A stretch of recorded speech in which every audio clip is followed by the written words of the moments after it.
let's go ahead and continue our trek down the witch trial path.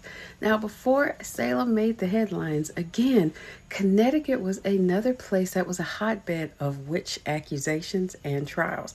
In Connecticut, Alice, spelled A-L-S-E, Young, also seen as Alice Young, spelled the normal way, or A-C-H-S-A-H Young, was the first to hang for being a witch in New England. She was executed May 26, 1647. Now, as a historical note, the hanging took place at the Meeting House Square in Hartford, Connecticut, near today's Old State House. Her daughter, Alice Young Beeman, was accused of witchcraft in Springfield, Massachusetts, about 30 years later. So it definitely seemed like people were holding a grudge against this family. Now, there are other people as well. So more is actually known about the woman named Mary Johnson, who was also accused. Now, there are two Mary Johnsons listed in the Connecticut records. One tried in 1647 and one in 1648. Now, it's not clear whether they were the same woman, but the Mary Johnson of 1648 was a servant and left a definite record. Her troubles began in 1646 when she was accused of being a thief, and for that crime, she was whipped.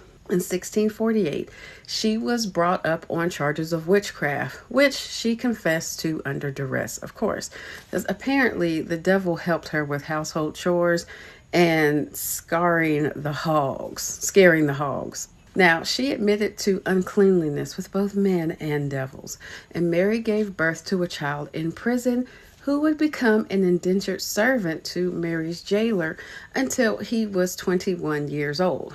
Now, in June 1650, Mary was hung. Again, a historical note, there are multiple sources that place her execution on June 6, 1650 in Hartford. Another case of people, there's little documentation about John and Joan Carrington, both who were also executed for being witches, but historical records do show that they were executed more than likely in 1651. Now, also in 1651, Thomas Allen unalived a man named Henry Stiles when his musket bumped a tree and accidentally fired. Now, this story is wild, by the way. Thomas was found guilty of the murder by misadventure and fine, but unfortunately for Lydia Gilbert, Stiles had roomed at her house and she owed him some money. So 2 years after Stiles' death, Lydia was charged with the accident by giving entertainment to Satan. So supposedly with the devil's help, she unalived Henry Stiles and committed other witchcrafts as well. Now, no record remains of this incident besides that ridiculous thing right there, but it is presumed that she was hung. And the court record shows that her conviction actually took place in November 28th, 1654. A woman named Elizabeth Goodman, and her trouble began in 1653. Now, she lived in the home of Stephen Goodyear, the deputy governor of the New Haven colony. Goodyear had inherited the house because there were no male heirs in Elizabeth's family. That sucks. Now, several neighbors accused her of witchly deeds, sickly children, and a woman falling into very strange fits. A dreadful noise that put another woman in great fear and trembling, and a chicken dying, and other instances of people just having strange fits because they couldn't have been the problem, right? Now, several people said that Elizabeth had lain with the devil in a hobbamock. A hobbamock is an Algonquin spirit, and that the hobbamock itself was actually her husband. Now, for these acts, she was arrested but later released. In 1655, Elizabeth was again accused of witchcraft. Goodyear told her to find another place to live, so of course the plantation had many disturbances and apparitions after that. Strange lights, noise, people seeing things, and on this occasion, she was released from prison with a warning, but brought back before the court again in October. Now, even though suspicions of her being a witch remained strong, she went on to live with the family of another man named Thomas Johnson until her natural death in 1660. Now, another historical note is that contemporary summaries tie Goodman to Goodyear's household. And a record also has the actual Habermas allegation, but this is clear cut a case of a man trying to get all of her inheritance. There's no doubt about that. Now, there's another lady named Goody Mary Bassett. Little remains in her records other than she had confessed and was executed in 1651. Some say she named another witch during the process. Now, Goodwife / Goody Bassett was actually executed in Stratford in 1651, just so we're clear about that, if you decide to look these up. Now, in 1653, Goodwife Elizabeth Knapp was thought to have been a woman of good character, and the village of Fairfield was suspicious about her being a witch, which then led to gossip. Soon, she was indicted and thrown into prison. Now, she was tried and sentenced to hang. The same day of her sentencing, neighbors descended upon Elizabeth in order for her to confess to her crimes because they were going to beat a confession out of her. They wanted her to name any other witches in their midst. Elizabeth remained strong and refused to render evil for evil, and she resisted falsely naming others for the crime and appealed to her prosecutors. She was recorded as saying, newer, poor creature was tempted as I am tempted. Pray, pray, pray for me. Now, while on the gallows, Elizabeth actually broke. She climbed down from the ladder and asked to speak to the deputy governor of Massachusetts and Connecticut in private. She named a woman named Mary Staples as a witch, and in the view of the villagers, she was then hung. Elizabeth was, not Mary. Now, when her body was cut down, her body was then stripped and searched for what they call a witch's mark. And among the women actually searching her was Mary Staples. They found some teats on Elizabeth's body, and Mary claimed that if they were the marks of a witch, then she was definitely one, she being Elizabeth. Now, of course, Mary opening her mouth definitely led to further suspicion, but she was luckier than Elizabeth. She didn't hang for her remarks, and her husband filed a lawsuit for slander, as he should. Another an accusation was then brought against Mary in 1692. This time, her daughter and granddaughter were included in the charges. And again, she was acquitted because a good witch would have gotten out of that anyway. Now, the historical note says that the woman hanged in 16 is generally recorded as Goodwife Knapp, but the first name is unknown, and a defamation case involving Mary Staples and the man named Roger Ludlow is the core surviving record. Now, Staples and her female descendants were indeed indicted in 1692 and cleared, and there is a record stating that. Now, finally, on this roundup, because I know the video is getting long, there's a man named Nicholas Bailey and his wife who were under suspicion of being witches in 1655. Among their deeds was lying. Now, she was said to have told a filthy speech, and they were acquitted and banished from the colony. Thank God. They were lucky, right?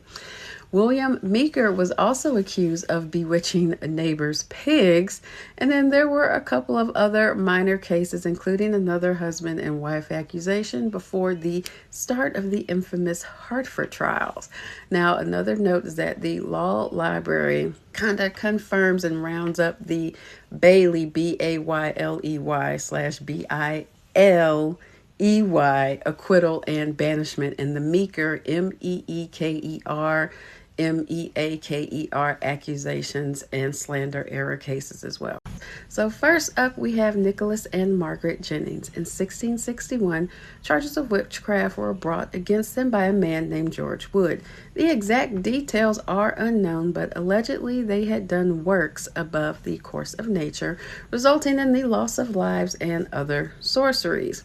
Now, some reports say the jury was hung rather than those accused being, rather than them being accused of witches. And in this particular case, there was definitely a hung jury divided as to whether the Jennings were guilty or strongly suspect. Now, as a result, Jennings were found not guilty, excuse me.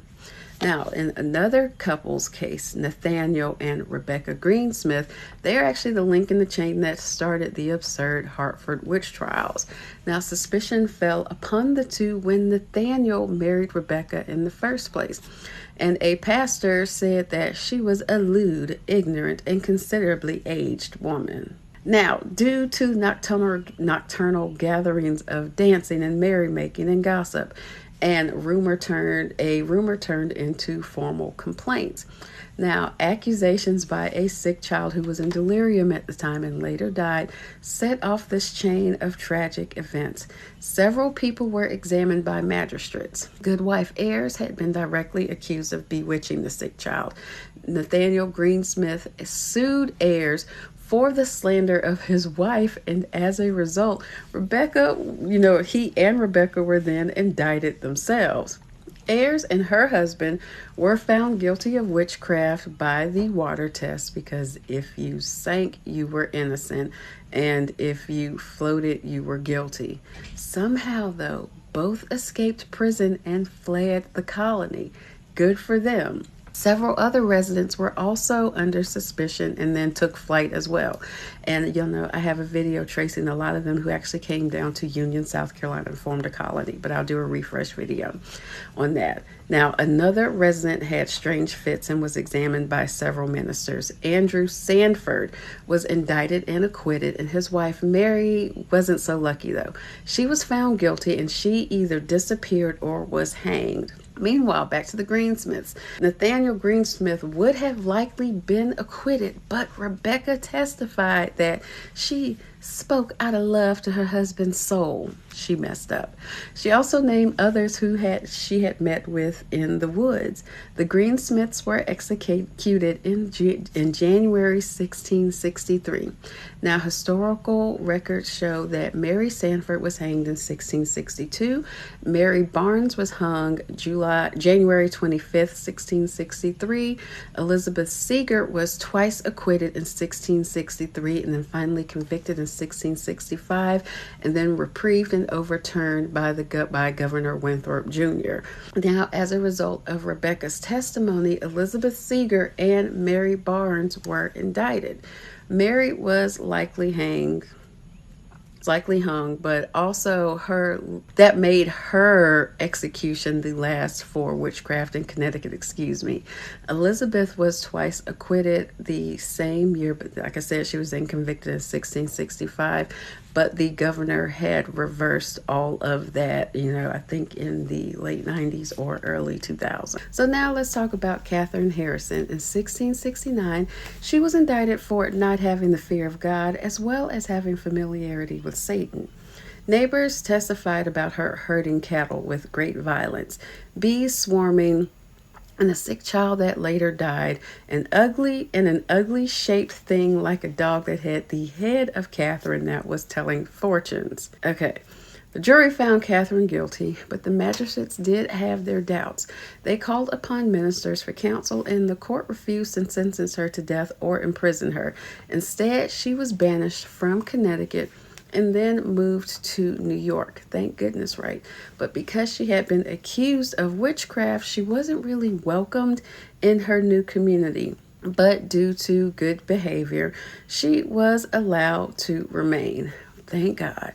Now, historical note, Harrison's 1669 conviction and banishment is well documented in the Wethersfield histories, if you ever want to look that up. Now, witch trials reached their peak in Connecticut in 1692, and the same year as the infamous Salem trials, right? Now, fortunately for the inhabitants of Fairfield, though, the craze of executions had pretty much passed in Connecticut. Mercy Disborough was accused of bewitching a canoe, y'all, and numerous livestock. Allegedly, she made a child sick. Now, she was searched for witch marks by a group of women, and a young girl subject to epilepsy and hysterics was carried into the meeting house. Now, upon seeing Mercy, she fell down into a fit again. Elizabeth Clausen was on trial at the same time, and both women were bound hand and foot and put into water, aka the witch dunking. Both swam rather than sink. Mercy was found guilty, but later reprieved, and Elizabeth Clausen had been indicted for not having the fear of God in her eyes and familiarity with Satan. Now, a maid that also had seizures and a black cat came to her in a hen house. She claimed the devil had come to her in the shape of 3 women: Mercy, Elizabeth, and Goody Miller. Now, a lot of neighbors testified on the bewitching events of this. Goody Miller was merely just accused, and Elizabeth was found not guilty.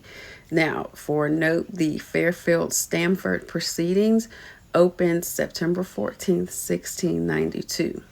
Mercy asked to be dunked, the winch dunked, to validate her innocence, and both women floated, and the jury deadlocked before Mercy's later conviction and reprieve. What's next?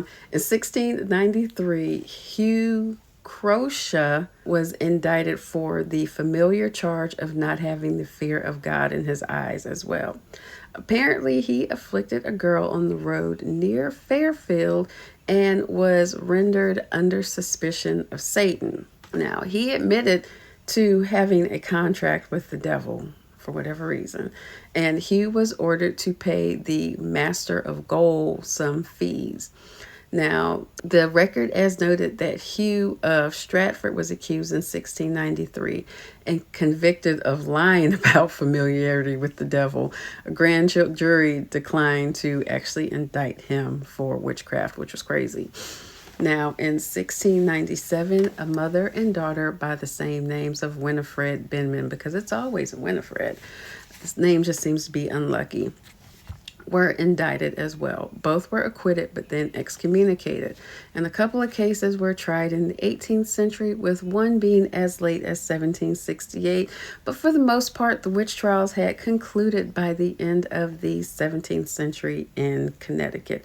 Thank goodness, because those people were batshit crazy. Now, in the Benham trials, I should mention, in 1697 are considered New England's last bit, while the other one was the last execution. Now, later Connecticut cases like Sarah Spencer were slander suits about witchcraft, accusations rather than capital witchcraft itself, and prosecutions. So it's just important to note all of that when we talk about witchcraft trials and all of that stuff. But go head over to my YouTube to check out the full thing. And y'all, please don't forget, I will be finally uploading the ebook from my book, Gone Haggin', the witch stories of witches and hags, hopefully within the next week or so. But yeah, I'll talk to y'all later.